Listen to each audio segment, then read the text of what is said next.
Greetings. This is section 3 of a 4-part presentation on Neohumanism.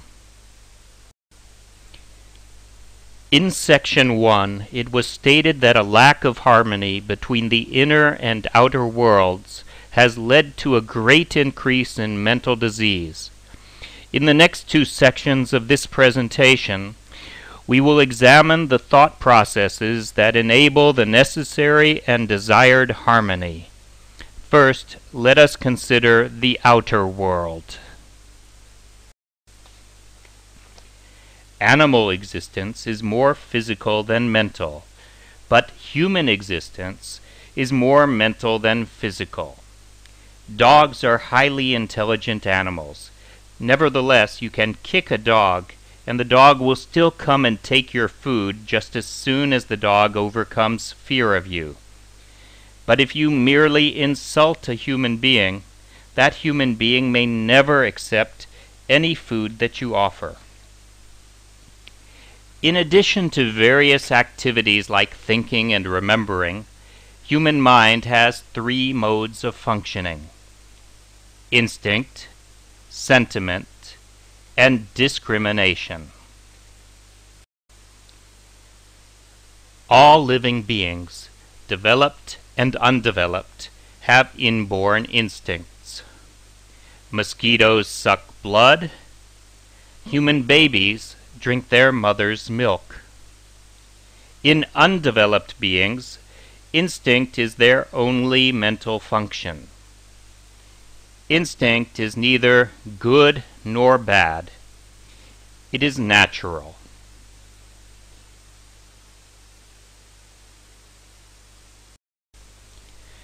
As life evolves, sentiment comes into play and has greater and greater influence.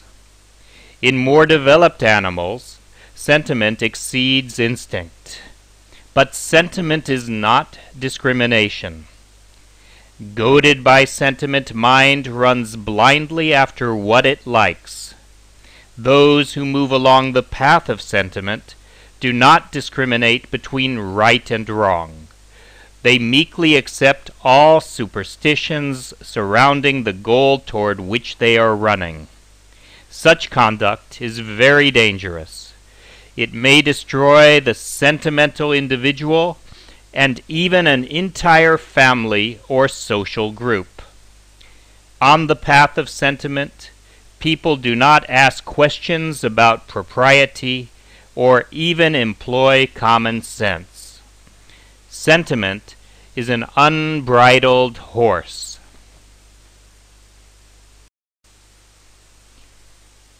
To do or not to do, that is the question. Discrimination is when human beings, given a choice between a proper and an improper course of action, choose the proper one. The path of discrimination is called rationality. Rationality requires time for decision-making. It is definitely a slower process than sentiment. No matter how fast you can think, your feelings are faster. Rationality is a 3-stage process. First, you must gather all of the necessary information. Then you must analyze that information. And finally, you must decide in favor of propriety. In human beings, discrimination exists. Regrettably, it is rarely used. Rationality is a human treasure that no animal possesses. Those motivated by devotion and rationality must be victorious. Only they can accomplish worthy deeds in this world. Those motivated by sentiment may win temporary applause, but eventually the harm that they do is exposed. Ultimately, their reputation is ruined. On the other hand, rational people may do great deeds, mediocre deeds, or no deeds worthy of mention at all, But two things are common to all rational people. They do no harm to society, and whatever respect they earn remains untarnished. Geosentiment is sentiment flowing toward a particular territory.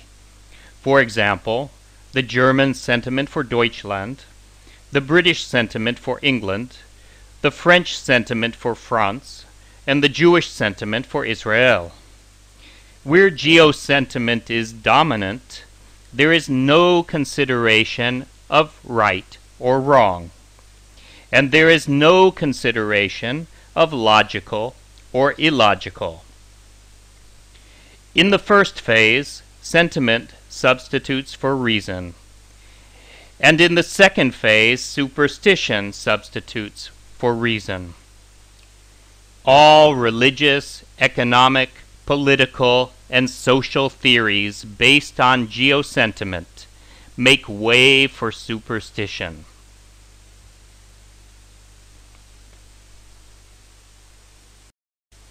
One person prays facing a city.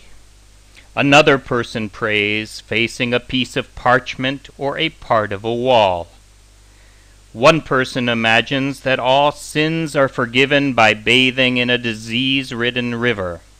Another person imagines that all sins are forgiven by making pilgrimage to a holy site, a holy city, or a holy land. Religions based on geosentiment become reservoirs of superstition and oceans of blind faith. And human beings remain mired in that filth for ages.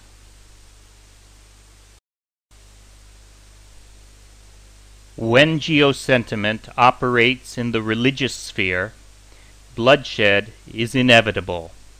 But when geosentiment operates in the social sphere, it is even worse. People do not think for the welfare of others.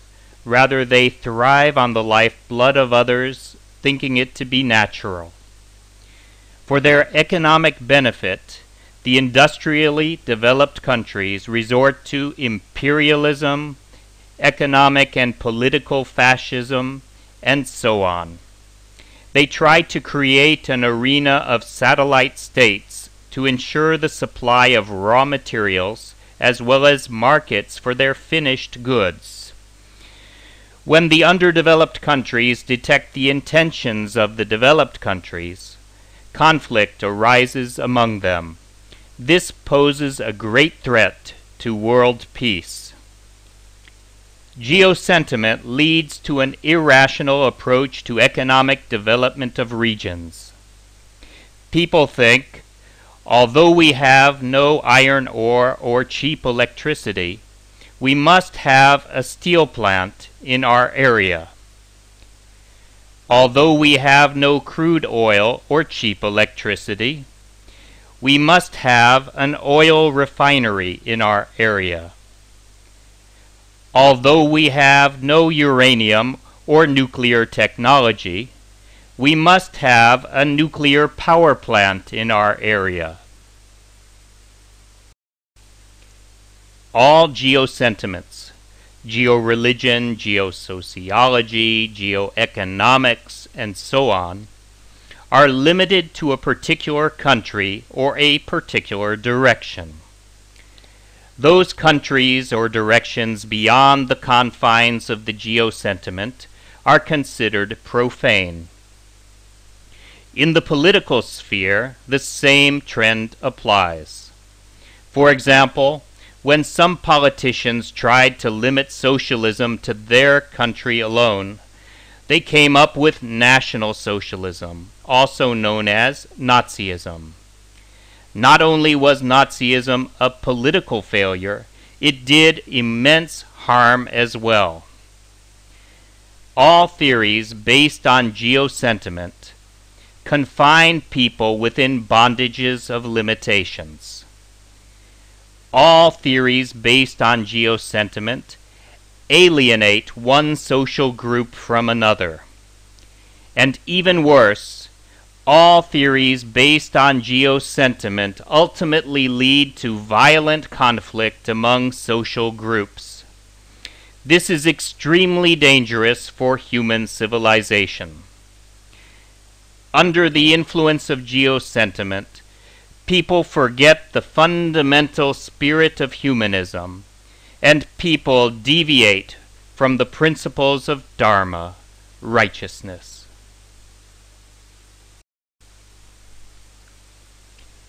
Geosentiment is a great threat to humanness and to humanism.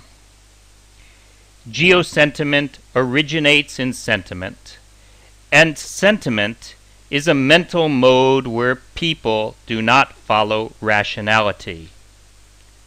So geosentiment is cheap. It has no relation to human dharma.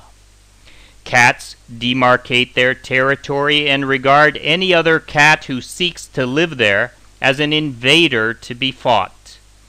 But human beings, 100% human beings, regard the entire universe as their home and cherish all other beings within the universe as their family.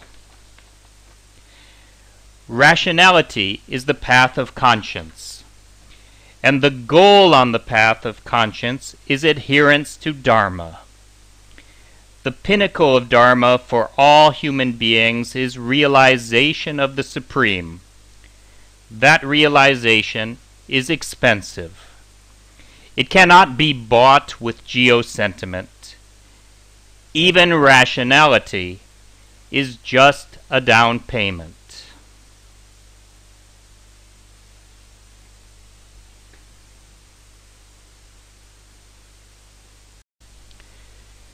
For more information on Neohumanism, please view sections 1, 2, and 4 of this presentation.